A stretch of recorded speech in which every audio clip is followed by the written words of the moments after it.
साथियों नमस्कार। फिर से स्वागत आप सभी का आपके अपने YouTube चैनल पर। लास्ट क्लास में अपन ने जो बायोमोलिक्यूल में कार्बोहाइड्रेट पढ़ रहे थे, उस कार्बोहाइड्रेट में अपन ने मोनोसेकेराइड और ओलिगोसेकेराइड इनके बारे में पढ़ लिया था। आज अपन पढ़ने जा रहे हैं पॉलीसेकेराइड्स के बारे में। चलिए, तो अपना आज का टॉपिक रहेगा पॉलीसेकेराइड।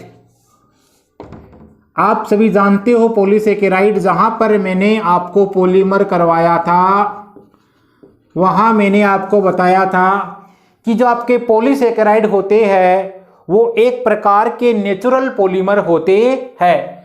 तो जो पॉलीसेकेराइड है ये नेचुरल पॉलीमर होते हैं। नेचुरल पॉलीमर का मीन्स हो गया एक प्रकार के प्राकृतिक बहुलक जो अपने को नेचर से या प्रकृति से प्राप्त होते हैं। अब देखिए दोस्तों, ये जो आपके पॉलीसेकेराइड होते हैं ये मोनोसेकेराइड और आप जहां पढ़ते हो ओलिगोसेकेराइड, उनकी एकलक इकाइयों से मिलकर बने होते हैं। तो अपन लिख सकते हैं कि जो आपकी मोनोसेकेराइड है और आपके ओलिगोसेकेराइड है, इनके द्वारा क्या बन जाता है आपका पॉलीसेकेराइड। और मैंने आपको वहां पर यह बताया था कि जो पॉलीसेकेराइड होते हैं, जब आप करते हो किसी शर्करा का जलप गठन, तो शर्करा के जलप गठन पर यदि 10 से अधिक वो आपको क्या देते हैं, शर्करा यूनिट्स देते हैं, शर्करा इकाइयां देते हैं, तो उन्हें आप क्या बोलते हो, पॉलीसेकेराइड कहते हो। दोस्तों, जो पॉलीसेकेराइड होता है इनका जनरल फॉर्मूला, सामान्य जो सूत्र होता है C6H10O5N। N का मतलब होता है यहाँ पर बहुत सारी ऐसे अणु जुड़े हुए हैं, और N का मान की यदि अपन बात करेंगे तो N का मान यहाँ पर 12 से लेकर कई सैकड़ों तक हो सकता है। चलिए दोस्तों, अब देखना इनके नेचर की बात करेंगे पॉलीसेकेराइड की। आप जानते हो इनको अशर्करा भी कहते हैं, नॉन शुगर। आपके जो पॉलीसेकेराइड होते हैं वो सब होते हैं नॉन शुगर अशर्करा। इसके अलावा ये होते हैं जल में विलेय, जल में होते हैं ये अविलेय, क्योंकि शुगर ही नहीं है तो जल में नहीं घुल पाएगा। इसका मतलब इनसोल्यूबल इन वाटर, ये होते हैं आपके जल में विलेय। इसके अलावा ये होते हैं नॉन क्रिस्टलाइन, अक्रिस्टलीय होते हैं, अक्रिस्टलीय होते हैं। तो ये गुण हो गए कि जो आपके पॉलीसेकेराइड होते हैं वो नॉन शुगर होती है, अशर्करा होती है, वाटर में होती है इनसोल्यूबल, और इसके अलावा अक्रिस्टलीय प्रकृति की होती है। चलिए बात करते हैं आपके पॉलीसेकेराइड की। तो पॉलीसेकेराइड आपके दो प्रकार के होते हैं। एक तो आपका होता है सम पॉलीसेकेराइड, इसके दो प्रकार होते हैं। एक तो हो गया सम पॉलीसेकेराइड और दूसरा होता है विषम पॉलीसेकेराइड। देखिए, सम पॉलीसेकेराइड का मीन्स क्या होता है, इसका मतलब होता है कि इसमें मोनोसेकेराइड जो यूनिट्स होती है वो समान होती है या एक ही प्रकार की होती है। ये होता है आपका होमो पॉलीसेकेराइड। तो अपन बोल सकते हैं जो आपके मोनोसेकेराइड्स होते हैं वो क्या होते हैं आपके, इनकी जो यूनिट्स होगी मोनोसेकेराइड्स की वो होती है सेम, और ये होता है आपका हेटेरो पॉलीसेकेराइड। इसमें जो आपकी मोनोसेकेराइड यूनिट्स होती है वो 2 से अधिक होती है और वो होती है डिफरेंट।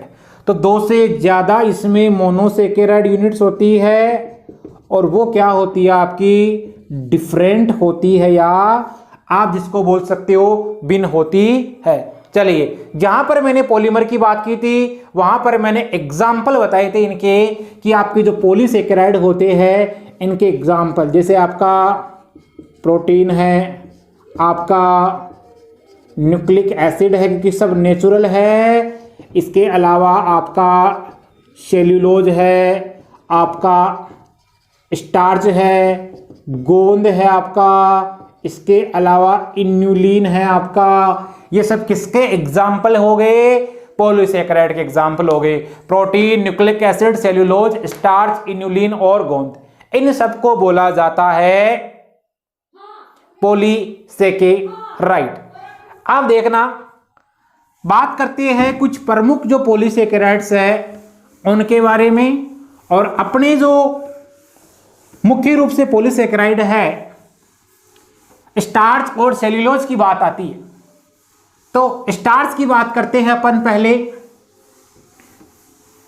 देखना, स्टार्च सबसे पहले बात करते हैं स्टार्च।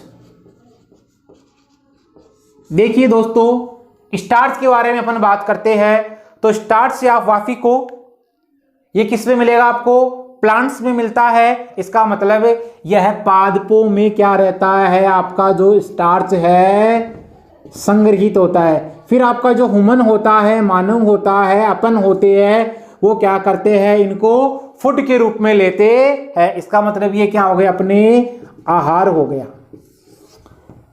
तो स्टार्च होता है, अपन इसको आहार के रूप में काम में ले सकते हैं। इसका मतलब ये यदि अपना आहार है तो अपन कह सकते हैं कि ये अपने को एनर्जी प्रोवाइड करता है, ऊर्जा प्रदान करता है। तो ये स्टार्च क्या कार्य करेगा, अपने को ऊर्जा प्रदान करने का कार्य करता है। चलिए दोस्तों, फिर बात करते हैं इसके अणुसूत्र की। आप जानते हो इसका अणुसूत्र होता है C6H10O5N। ये इसका होता है अणु सूत्र। चलिए बात करते हैं सोर्स की। आपका स्टार्च कहाँ कहाँ पाया जाता है? तो गेहूं है आपका, इसके अलावा आपका मक्का है, जो है आपका आलू होता है और कंद ट्यूबर्स होते हैं, उन सब में आपका पाया जाता है स्टार्च। दोबारा बता रहा हूं किस किस में पाया जाता है। आपका आलू हो, चाहे चावल हो, जो हो, कंद हो, इन सब में पाया जाता है स्टार्च। चलिए अब देखना, स्टार्च के 2 घटक होते हैं, यानी जो स्टार्च होता है वो 2 घटकों से मिलकर बना होता है। तो स्टार्च के घटकों की बात करते हैं अपन, इसके कंपोनेंट्स या घटक। देखिए दोस्तों, स्टार्च के 2 घटक होते हैं। पहले उनके बारे में अपन पढ़ लेते हैं। देखना, एक तो होता है एमाइलोज और दूसरे वाला होता है एमाइलोपेक्टिन। ये तो हो गया आपका एमाइलोज और दूसरा हो गया आपका एमाइलोपेक्टिन। चलिए देखना, बात करते हैं एमाइलोज की। तो एमाइलोज जो होता है वो होता है वाटर में सोल्यूबल, जल में क्या होता है, विलेय होता है। जबकि एमाइलोपेक्टिन आपका होता है, वाटर की बात करेंगे तो उसमें होगा ये इनसोल्यूबल या अविलेय। चलिए अगली अपन बात करते हैं। तो ये जो आपका एमाइलोज होता है ये बनाता है, इसका पार्टिसिपेट होता है, यानी कि स्टार्च के 10 से लेकर 20% भाग का क्या करेगा, निर्माण करेगा। कौन? आपका एमाइलोज। यानी कि स्टार्च के 10 से 20% भाग का क्या करता है, निर्माण करता है। जब अपन बात करेंगे एमाइलोज की तो एमाइलोपेक्टिन की बात करेंगे तो ये 80 से 90% भाग बनाता है स्टार्च का। तो दो बात अपन ने देख ली कि आपका जो एमाइलोज होता है जल में विलेयी होता है और एमाइलोपेक्टिन जल में होता है अविलेयी। इसके अलावा स्टार्च का लगभग 10 से 20% भाग बनाता है कौन? एमाइलोज। और एमाइलोपेक्टिन बनाता है आपका 80 से 90% भाग बनाता है। चलिए दोस्तों, इसको बोला जाता है अल्फा एमाइलोज, इसको आप अल्फा एमाइलोज भी कह सकते हो। चलिए दोस्तों, जब इस अल्फा एमाइलोज का आप करते हो जल अपघटन, जल अपघटन इसका निम्न 2 प्रकार से किया जा सकता है। यदि आप इसका जल अपघटन करोगे तो क्या होता है, ये आपको देता है अल्फा डी प्लस ग्लूकोज। क्या देगा? Alpha D plus glucose. देखना दोस्तों, अल्फा डी प्लस ग्लूकोज का मतलब हुआ उसमें अल्फा यूनिट्स भाग लेती है। क्या भाग लेती है? उसमें अल्फा यूनिट्स भाग लेती है। चलिए, तो अपन क्या करते हैं, इसका करवाते हैं जल अपघटन। किसका? इसका एमाइलोज का। जब आप जल अपघटन करवाओगे तो क्या होता है, अल्फा डी ग्लूकोज का निर्माण होता है। इसका मतलब आप बोल सकते हो कि स्टार्च के निर्माण में अल्फा ग्लूकोज यूनिट्स काम में आती है। मीन्स अल्फा ग्लूकोज है आपका, उसकी यूनिट्स आपस में जुड़ती है और बीटा ग्लाइकोसाइडिक बॉन्ड द्वारा जुड़कर वो एक हार्वर्थ स्ट्रक्चर बना लेती है। चलिए, इसमें जो लिंकेज पाई जाती है C1C4 लिंकेज आपको देखने को मिलती है। ये लिंकेज इसमें पाई जाती है। बात करते हैं एमाइलोपेक्टिन की। एमाइलोपेक्टिन होता है आपका एक प्रकार का साकित बहुलक होता है। साकित पॉलीसेकेराइड भी आप इसको कह सकते हो और इसको बोला जाता है बीटा। देखो, ये तो हो गया आपका अल्फा एमाइलोज और उसको क्या बोल सकते हो आप? Beta amylose. चलिए, जो आपका बीटा एमाइलोज होता है, इसका जब हाइड्रोलाइसिस करते हो आप तो ये आपको क्या देता है? अल्फा डी ग्लूकोज यूनिट्स देता है। अब देखो, यहां पर तो जो लिंकेज हुई आपकी वो हुई C1C4 लिंकेज हुई। यहां आपकी लिंकेज 2 प्रकार से होगी। इसका मतलब यहां तो होगा वो एक स्ट्रेट चेन में होगा, हार्वर्थ स्ट्रक्चर बनाओगे आप, हेमीएसिडल स्ट्रक्चर इसको आप बोल सकते हो, एक स्ट्रेट चेन में बनेगा। यहां क्या होगा, यहां पर साकित संरचना बनती है जिसमें आपको 2 प्रकार की बॉन्डिंग देखने को मिलती है या 2 प्रकार के बीटा ग्लाइकोसाइडिक बॉन्ड देखने को मिलते हैं। एक आपको मिलेगा अल्फा 1,4 यानी C1C4 से जुड़ेगा और एक आपको देखने को मिलेगा कि ये ऊपर जुड़ी हुई है तो क्या होगा, कोई दूसरी यूनिट्स होगी वो एक साकन के रूप में जुड़ेगी। इसका मतलब हुआ आपका 1,6, एक तो अल्फा 1,4 और एक अल्फा 1,6। जब इसके स्ट्रक्चर की बात करेंगे अपन तो आपके सामने बिल्कुल पेश हो जाएगी चीज। देखिए, बात करते हैं अपन एमाइलोज की। मैंने बोला था कि एमाइलोज होता है, उसमें क्या होगा, आपकी अल्फा डी ग्लूकोज है और उसके यूनिट्स लेती है। अब अपन बात करेंगे इसके स्ट्रक्चर की। तो अपना टॉपिक है अब स्ट्रक्चर ऑफ और बात करते हैं अपन अल्फा वाले की। तो क्या हो गया वो एमाइलोज। तो स्ट्रक्चर ऑफ एमाइलोज, मैंने बोला था कि ये किसका बहुलक होता है, ये आपके अल्फा डी प्लस जो ग्लूकोज होता है उसका होता है बहुलक। और कैसा बहुलक होता है, रेखीय बहुलक होता है। इसका मतलब आपकी यूनिट्स जुड़ेगी किसकी, अल्फा डी प्लस ग्लूकोज की। अब आप क्या करो, अल्फा डी ग्लूकोज बनाओ, उसकी स्ट्रक्चर बनाइए, वीडियो को पॉज कीजिए और अपना जो आंसर है वो निकालिए। चलिए दोस्तों, मैं बताने जा रहा हूं। अब यदि आपने कर लिया है तो क्या होता है, आप जब देखते हो स्ट्रक्चर और उसकी जो क्लोज स्ट्रक्चर देखते हो अल्फा ग्लूकोज की, तो आप ये पाते हो ये आपका होता है पायरेन रिंग। और जब स्ट्रक्चर आप देखने पर आपने देखा कि आपका जो OH समूह था वो किधर आता है, समझ गए। चलिए अब बात करेंगे, इधर की बात करेंगे अपन, लेफ्ट की बात करते हैं तो आपका H आता है। इसका मतलब आपका H ऊपर होगा और OH क्या होगा आपका नीचे होगा। अब 2 नंबर कार्बन की बात करते हैं, आपका लेफ्ट में क्या आता है, क्लियर है, H आता है, फिर क्या आता है, OH आता है।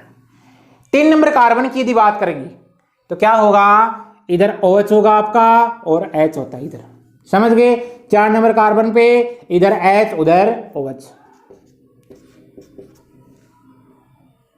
आई समझ में बात। चलिए अब क्या करोगे, यहां CH2OH होगा और यहां क्या होगा, H होगा। ये क्या है आपका अल्फा डी प्लस ग्लूकोज, और इसको आप बोलते हो ग्लूकोपाइरेनोज भी कह सकते हो, क्योंकि पायरेन से मिलकर बनी हुई है। चलिए आगे देखना, ऐसी दूसरी यूनिट्स आएगी, इसका मतलब है ये आपका हो गया C1 कार्बन एटम। ऐसी कोई दूसरी यूनिट्स आएगी, ये आई आपकी दूसरी यूनिट्स। चलिए सेम होगा, यहां आपका H होगा, यहां आपका OH होगा। इधर क्या लिखोगे, H OH, यहां आपका OH होगा, यहां H, फिर यहां H, यहां OH होगा और यहां CH2OH होगा और ये OH होगा। डायरेक्ट इस वीडियो को नहीं देखिए आप, इसके लिए आपको जहां मैंने ग्लूकोज की स्ट्रक्चर करवा रखी है, साइक्लिक स्ट्रक्चर, वो वाला वीडियो देखना पड़ेगा, तभी आपकी ये बात समझ में आएगी। चलिए ये कैसे है स्ट्रक्चर, ये क्या है आपका अल्फा डी प्लस ग्लूकोज कहते हो इसको, और ये क्या है ग्लूकोपाइरेनोज भी बोल सकते हो। अब देखा C1 C2 C3 C4, तो ये तो आपका C1 कार्बन और ये आपका C4 कार्बन। यहां से क्या होगा, ये वाटर मॉलिक्यूल निकलेगा बाहर, तो इसमें जो लिंकेज आपको दिखाई देगी वो होगी C1 C4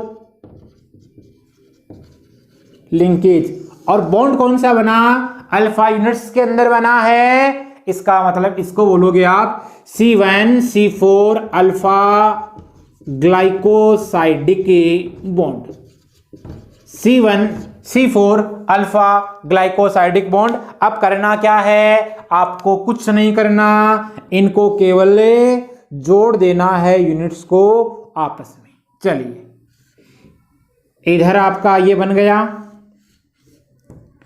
आप जोड़ोगे आप तो ये यहां आपका बॉन्ड बन जाता है ग्लाइकोसाइडिक बॉन्ड, यहां आपका H होगा, इधर आपका क्या होगा, H होगा, यहां H, यहां OH, यहां आपका हो गया OH, यहां क्या हुआ आपका H हुआ। चलिए दोस्तों आगे क्या करते हैं, यहां आपका हो गया H, यहां क्या है आपका OH है, यहां क्या है CH2OH है, यहां क्या है आपका H है।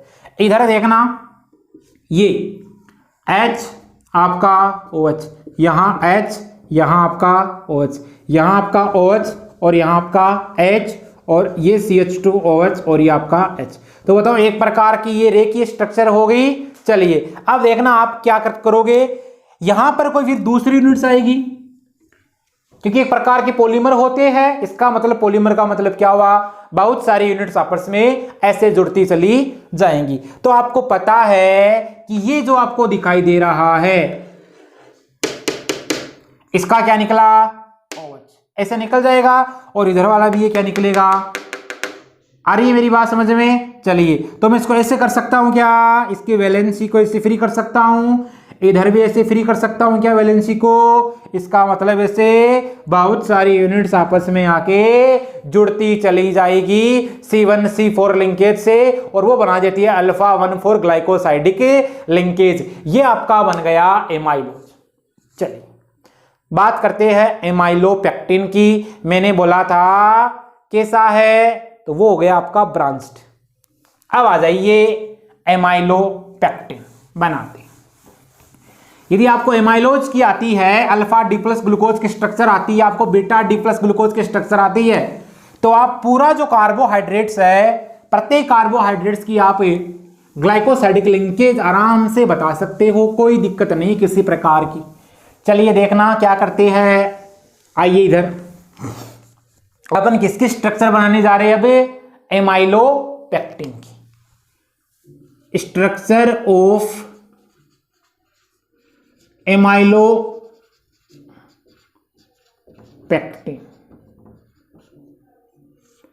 इस एमाइलोपेक्टिन की अपन स्ट्रक्चर बनाने जा रहे हैं और आप देख पा रहे हो कि जब आप जल अपघटन करते हो तो क्या होता है? अल्फा एमाइलोज तो होता है आपका एमाइलोज में और उसमें होता है बीटा एमाइलोज। इसका जल अपघटन करते हो तो आपको क्या देता है? ये भी अल्फा यूनिट्स देता है, इसका मतलब अल्फा डी प्लस ग्लूकोज देता है। और मैंने बोला है कि इसमें क्या होगा,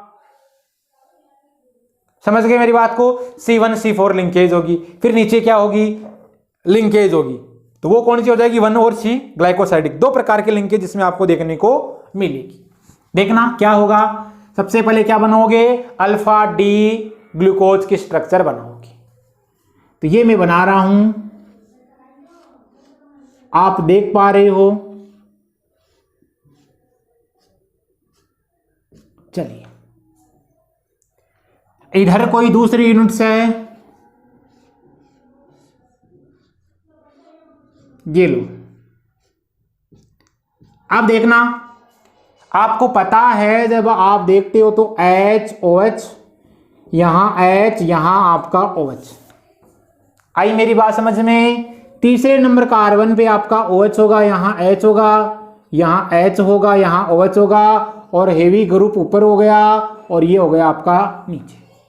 ठीक इसी प्रकार यहां होगा HOH, HOH, यहां आपका OH होगा, यहां H होगा, यहां H, यहां OH, यहां हो जाएगा आपका CH2OH और यहां क्या हो जाएगा? आपका H हो जाएगा। चलिए अब देखना आप, मैंने बोला कि इसमें एक तो पाई जाती है C1 C4 लिंकेज। तो देखो इस वाले का C1 कार्बन और इस दूसरे यूनिट्स का आपका C4 कार्बन। इसका मतलब यहां से क्या निकल जाएगा? आपका वाटर मॉलिक्यूल निकलेगा। समझ गए? फिर मैंने बोला कि इसमें ब्रांच्ड पाई जाती है और जो ब्रांच्ड होती है वो आपकी होती है 1,6 फॉर्म में। इसका मतलब इसका C1 वाला और एक दूसरे यूनिट्स में यहां बना दूंगा, वो क्या बनेगा? आपका 6 वाले कार्बन से जुड़ेगी। चलिए देखना कैसे होगा। ये मैं कोई पायरेनोज रिंग बना रहा हूं यहीं। अब पायरेनोज रिंग बनाऊंगा तो इसको सेम की सेम बनाऊंगा। ये आपका C1 कार्बन एटम, यहां आपका होगा C2 कार्बन एटम, C3 पे OH ऊपर की ओर, H नीचे की ओर, C4 में H ऊपर की ओर, OH नीचे की ओर और आपका जो हेवी ग्रुप होता है CH2OH और ये आपका H। यहां पर किसी प्रकार की कोई प्रॉब्लम? चलिए ये देखना, आपका C1 कार्बन एटम है और ये आपको दिखाई दे रहा है C6 कार्बन एटम। इधर आपने बात की, ये आपका C1 कार्बन एटम है और ये आपका कौन सा कार्बन एटम है? C4 कार्बन एटम है। तो देखो यहां ये दो यूनिट जुड़ी, एक रेखीय क्रम में जुड़ी, लीनियर फॉर्म में जुड़ी, तो यहां पर जो ग्लाइकोसाइडिक लिंकेज आपको दिखाई दी वो हो गई आपकी अल्फा 1,4। इधर आप जब देखोगे तो आपका 6 नंबर वाला कार्बन और C1 वाला कार्बन, C6 और C1 कार्बन क्या बनाएंगे? यहां से ग्लाइकोसाइडिक बॉन्ड बनाएंगे और ये H2O यहां से क्या निकल जाएगा? बाहर निकल जाएगा। चलिए अब क्या करना है? आपको इन यूनिट्स को आपस में जोड़ना है और आप क्या प्राप्त कर लोगे? एमाइलोपेक्टिन की स्ट्रक्चर प्राप्त कर लोगे। देखना यहां से इसका मतलब बहुत सारी यूनिट जुड़ी, तो मैं लिख सकता हूं क्या? NH2O। क्या करना है? बस कुछ नहीं करना है, ऐसे बनाते जाओ यूनिट से। इधर आपने बनाया, ठीक है, ये बना लिया आपने। अब यहां पर ये C1 और आपका C4, इसमें लिंकेज आपको देखने को मिलेगी, हो गया। आपका H होगा यहाँ, इधर भी क्या होगा आपका H होगा। चलिए 2 नंबर कार्बन एटम यहाँ H OH, OH ऊपर होगा, H नीचे होगा, H यहाँ होगा, OH यहाँ होगा, यहाँ होगा आपका CH2OH ग्रुप और यहाँ क्या होगा आपका H ग्रुप। यहां तक बात आई समझ में? चलिए ठीक इसी प्रकार इसकी बात करेंगे तो आप देख पा रहे हो, देखो ये आपका H क्लियर है। यहां ये होगा ऑक्सीजन एटम, क्योंकि आपको पता है इधर से H2O की फॉर्म में ये H निकल गया इस वाले का। अब क्या करोगे, यहां H OH, 3 नंबर कार्बन पे आपका होता है OH, यहां होता है आपका H। हेवी ग्रुप आपको दिखाई देंगे ऊपर की ओर और ये कहां दिखाई देंगे आपको नीचे की ओर। चलिए यहां तक आई बात समझ में। अब देखो ये तो बन गई ये स्ट्रक्चर, और अब बात करते हैं इसमें अपन साकन करते हैं, इसका मतलब 1,6 ग्लाइकोसाइडिक लिंकेज देखते हैं। देखना ये पायरेनोज रिंग आपकी, इसमें आपने देखा ये आपने क्या देखा, देखो ये ऑक्सीजन एटम किससे बॉन्ड बना रहा है, इससे जुड़ रहा है CH2 से, और इसका CH2OH का ये OH ग्रुप क्या निकल गया, इस वाटर मॉलिक्यूल की फॉर्म में बाहर निकल गया। अब देखो यहां क्या करोगे आप, CH2 कर सकते हो ऐसा, बिल्कुल हो सकता है। चलिए अब क्या करना है, ये आपका HOH, इधर आपका 2 नंबर कार्बन पे HOH, 3 नंबर कार्बन पे OH, यहां आपका H और ये H और यहां आपका क्या हो गया OH हो गया। यहां तक किसी प्रकार की कोई दिक्कत है किसी को? चलिए अब देखना क्या करना है, यहां पर ये आपको दिखाई दे रहा है C1 और ये C4, यहां दिखाई दे रहा है C1 और C6, तो यहां पर जो लिंकेज बनी आपकी वो कौन सी बनी, अल्फा, क्योंकि अल्फा यूनिट जुड़ रही है 1,6 ग्लाइकोसाइडिक बॉन्ड बन गया। चलिए यहां पर जो लिंकेज आपको दिखाई दी ये वाली और ये वाली, इसको आप क्या बोलोगे, अल्फा 1,4, समझ गए, glycosidic linkage, alpha 1,4 glycosidic linkage कर लोगे, आराम से हो जाएगा, किसी प्रकार की कोई दिक्कत नहीं होगी। चलिए अब देखना इधर, यहां पर क्या होगा, ये C1 कार्बन एटम, इससे कोई दूसरी यूनिट जुड़ेगी आपकी आके पॉलीमर बनाना इसका। चलिए तो यहां पर मैं कर सकता हूं कि इसके वैलेंस ऐसे फ्री कर सकता हूं, क्या इधर भी क्या हो सकता है, ऐसे फ्री हो सकती है, समझ गए। तो आप क्या कर सकते हैं, ऐसे इसकी वैलेंस फ्री करोगे, ये निकालोगे, क्योंकि यहां लिंकेज बनेगा, इधर यहां लिंकेज बनेगा, और आप क्या कर दोगे, इधर भी ऐसे बना सकते हो। चलिए इसका मतलब ऐसे बहुत सारी यूनिट आपस में जुड़ती चली जाएगी और आपकी एमाइलोपेक्टिन स्ट्रक्चर का निर्माण हो जाएगा। खास बात ये होती है एमाइलोपेक्टिन में कि आपको 2 प्रकार की लिंकेज देखने को मिलेगी, एक आपको मिलेगा अल्फा 1,4 इस फॉर्म में, फिर क्या होगा, इस फॉर्म में जुड़ गया ये, अब क्या होगा यहां पर वह अल्फा 1,6 बनाना है, ऐसे लिंकेज आपको देखने को मिलेगी। मामला क्लियर है यहां तक, किसी प्रकार का कोई डाउट? और इसमें लगभग 25 से 30 यूनिट है ग्लूकोज की, वो आपस में जुड़ती रहती है। चलिए अब आते हैं अपने अगला जो अपना पॉलीसेकेराइड है जो नेचर में एग्जिस्ट करता है, पाया जाता है, उसकी बात कर लेते हैं और उसको बोला जाता है सेल्यूलोज। चलिए देखना बात करेंगे अपन सेल्यूलोज की। भली बाती जानते हो आप सेल्यूलोज के बारे में। सेल्यूलोज आपका होता है, ये कोशिका भित्ति का अवयव होता है, यानी कि जो प्लांट्स की जो सेल वॉल बनी होती है, कोशिका भित्ति बनी होती है, वो इसी सेल्यूलोज के द्वारा बनी होती है। तो यानी कि हो गया प्लांट्स की जो सेल वॉल होती है, कोशिका भित्ति होती है, उसका निर्माण इसी सेल्यूलोज के द्वारा होता है।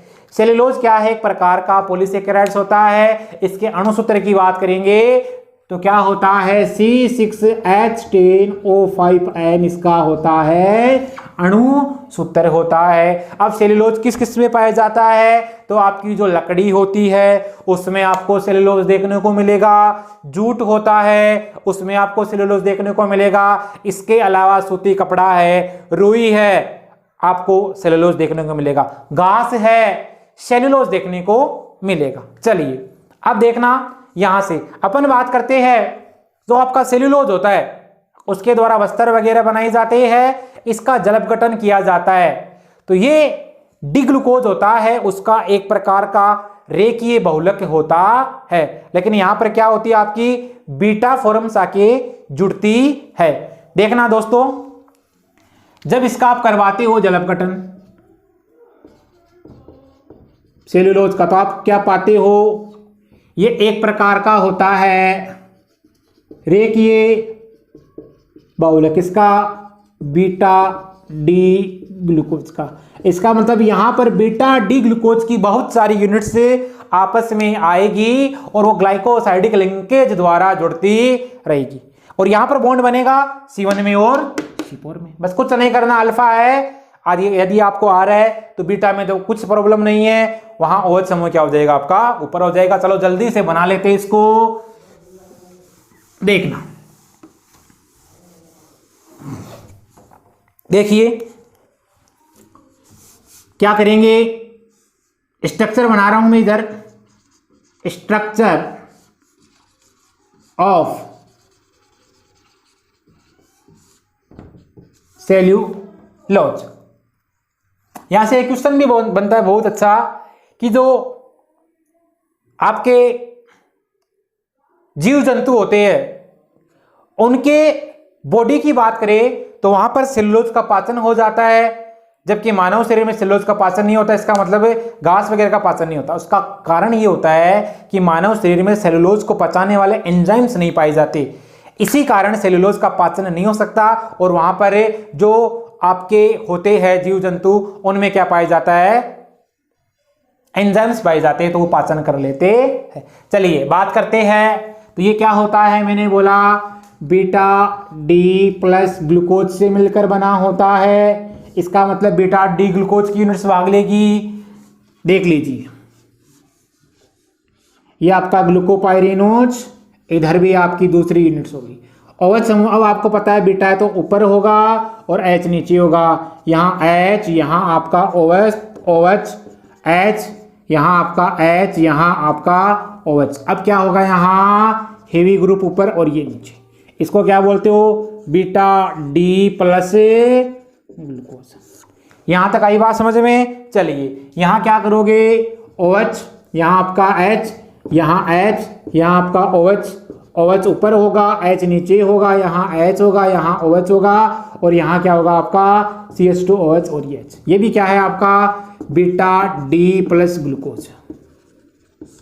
चलिए इसको बोल सकते हो आप ग्लूकोपाइरिनोज कह सकते हो, किसी प्रकार की कोई समस्या है नहीं है। अब क्या होगा, यहां से देखो ये आपका C1 कार्बन एटम और ये आपका कौन सा हो गया C4 कार्बन एटम। तो यहां पर जो लिंकेज बनेगा वो C1 और C4 वाला बनेगा, और बीटा स्ट्रक्चर में बन रहा है तो क्या बन जाएगा, बीटा C1C4 ग्लाइकोसाइडिक लिंकेज। चलिए क्या होगा, यहां से आपको दिखाई दे रहा है ये H2O का रिमूवल होगा, H2O बाहर निकलेगा, तो ये निकल गया आपका H2। अब H2O के बाहर निकलने से क्या होगा, देखना ये यूनिट्स हो गई आपकी, इधर आपकी ये यूनिट्स हो गई।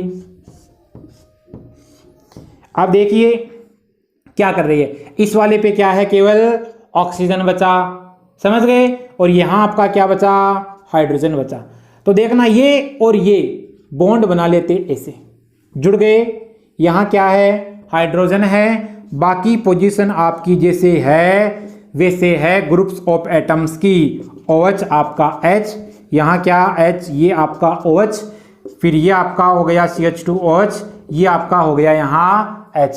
इधर आप देख पा रहे हो ये 1 नंबर कार्बन एटम, इसका मतलब ये बीटा है तो OH ऊपर होगा, यहाँ H, OH और OH और ये H, और यहाँ क्या होगा CH2OH और ये आपका हो गया H हो गया। चलिए अब इसका पॉलीमर बनाना है, तो आपको पता है ये हाइड्रोजन निकलेगा, यहाँ से ये निकलेगा, तो आप इसको ऐसे कर सकते हो क्या, ऑक्सीजन निकलेगा, इधर भी क्या होगा आपका, ये निकलेगा। तो ऐसे कर सकते हो और ऐसे बहुत सारी यूनिट्स आपस में आके जुड़ जाएगी, इनकी वैलेंस या फ्री कर सकते हो और वो क्या हो गया आपका सेलुलोज बन गया। चलिए इसमें लिंकेज की बात करते हैं। तो आप देख पा रहे हो बीटा स्ट्रक्चर बनेगी, तो लिंकेज कौन सी बनेगी, बीटा। और कौन सी, बीटा में 1 और आपका 4, तो बीटा 1,4 ग्लाइकोसाइडिक लिंकेज आपको देखने को मिलेगी। ये बॉन्ड आपको देखने को मिलता है। बस खास बात ये ध्यान रखनी है, इनमें लिंकेज आपको कहां देखने को मिलेगी। तो दोस्तों ये अपन ने बात की आज पॉलीसेकेराइड्स की। इसी के साथ आपके जो कार्बोहाइड्रेट्स का जो टॉपिक है वो कंप्लीट हो गया है। अब अपन ने इसके अलावा जो बायोमोलिक्यूल में जो बचे हुए हैं, प्रोटीन है, इसके अलावा आपका विटामिन्स है, न्यूक्लिक एसिड्स है, इनकी बात करेंगे नेक्स्ट क्लास में।